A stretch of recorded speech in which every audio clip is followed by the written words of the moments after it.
Alright, you're watching 3 Men in a Movie. I'm Hans. I'm Raul. I'm Byron. And today we're going to review Dunkirk. Yes, we are. There's no monkey sounds this week. No. There's no poster. Well, I did get a poster. Yeah, but in the car. I didn't want to show that one off. I didn't, and you'll see why soon enough. So let's rate this thing. Byron? I like Christopher Nolan. I'll say pay for it. It's a good movie. It really captures the realness of war, and it's pretty crazy seeing all kinds of stuff going on in war, and it was cool seeing little stories that went on in the movie. But it was a couple characters that had their own particular like spotlights in there and stuff, and it was good seeing their little journey during that same war. But yeah, it's crazy. It's a crazy movie. Yeah. How about you, You Raul? don't want to go second either? I said wait for it. I was disappointed. Yeah. I like Christopher Nolan as well. Mm-hmm. And after reading all the stuff going into it, I was expecting something else.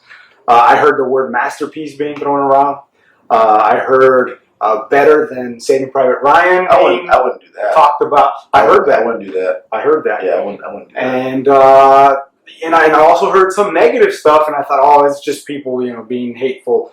And I went in there real positive, and then some of the negative stuff that I had heard was confirmed. For example, The dialogue. who was the main character? The main character was the actual war itself. It was capturing that particular scenario that happened. That was the main story. It wasn't about characters. That's why they went from one group of people to a different group of people, because it wasn't one specific character. Okay. That's why I liked about it, because it was about the actual Dunkirk. Dunkirk was what's the character? If you want to point like the finger at a character, it was Dunkirk. Yeah, it's just in my thoughts about whether it was better than Saving Private Ryan or not, because I heard that a few times, and the comparison was inevitable. I thought, okay, what did I like about Saving Private Ryan? The fact that I could connect with some of the characters, and I felt like, ooh, this character better not die, or ooh, this character better make it. And this one,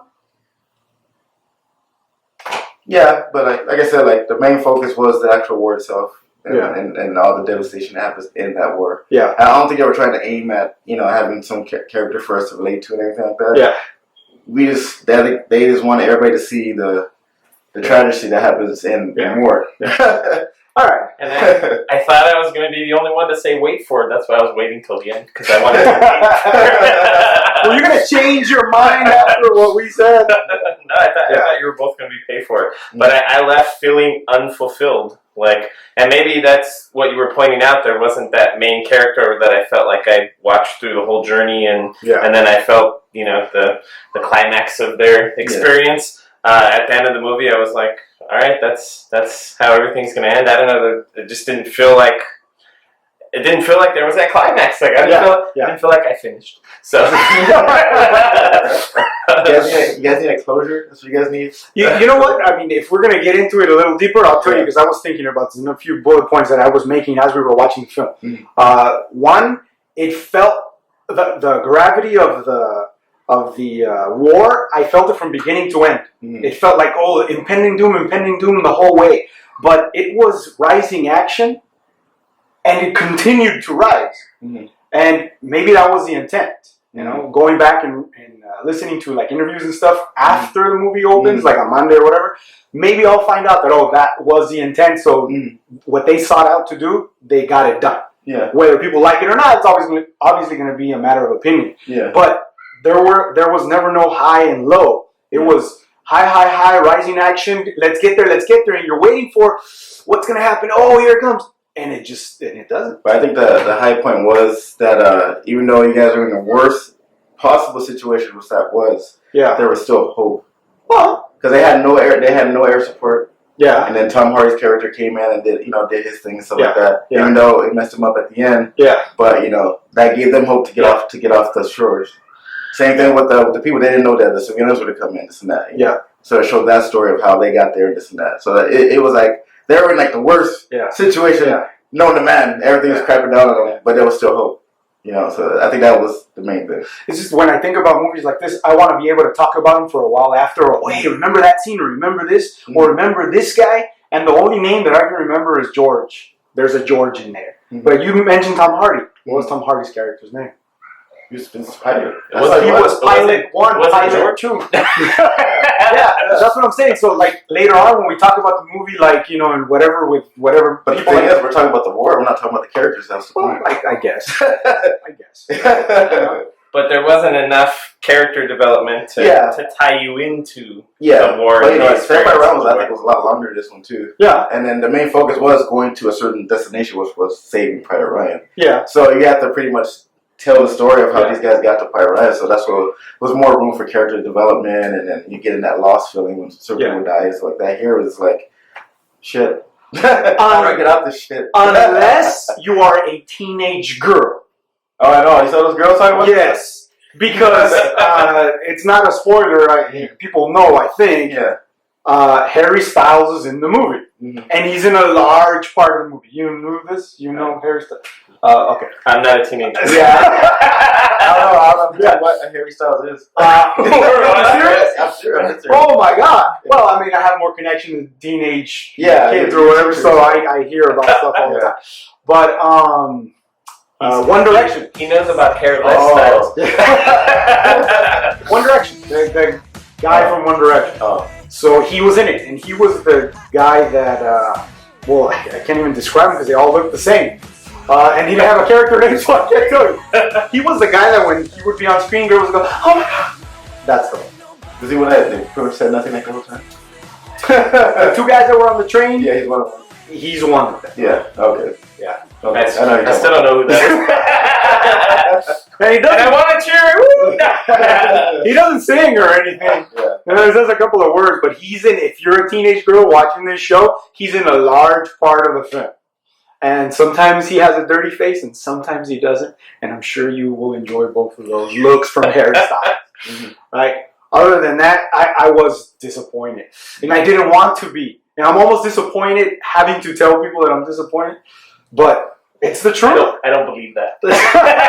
No, I am, because we had a good string of movies, and I thought, oh, Christopher Nolan, he's going to deliver. This is going to be awesome. And then I just didn't feel it. I still like the movie. I don't think it was a total disappointment. If you looked at it at a different perspective, I think, because you know, like, yeah, I didn't come in looking for characters because just from reading the stuff on it, it's pretty much about this situation. Well, there was parts of it that I liked. I mean, I liked kind of the way the music set up the suspense, and when there wasn't a lot of dialogue, you really felt, you know, what was happening through the score, and I did like most of the musical score. Yeah, and I know the part in the boat and stuff like that, I was like pretty intense. Too, when they started turning on each other, and people was, you know, they were scared and they didn't know what to do, and then they found, you know, that, you know, traitor and stuff, and then they did that whole thing with that, so that was kind of suspenseful and stuff, and then freaking water's coming in and stuff. It's crazy. Yeah, just wasn't enough. Yeah, you guys.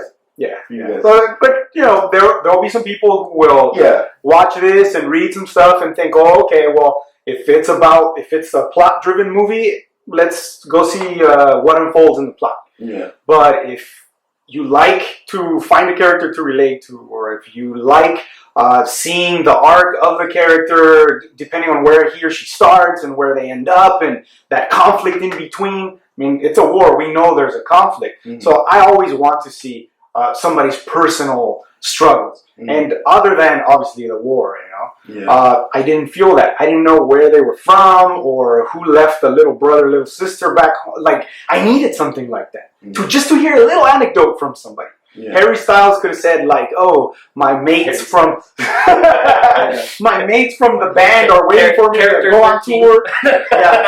Oh, here's the other thing, and I had this on my bullet point list. Did you understand? Because there wasn't a lot of dialogue, but the small amount of dialogue that was in there, could you understand all of the English accents and know what they were saying when they were talking? A little bit, because they didn't talk too much. They were talking about, like, you know, all this crap is happening and we can't believe. Yeah. You know? I didn't lose anything from the English accent. Yeah, I needed captions. I seriously needed captions. I was like, What did he say? What did they? And I didn't get You it. need to surround yourself with more Englishmen. Yeah, 3 blokes in a movie. That's what we should be. Yeah, but that's where I'm at, and that's where we're at. Huh? So what's the movie with the one guy that wouldn't carry the gun? That was so amazing.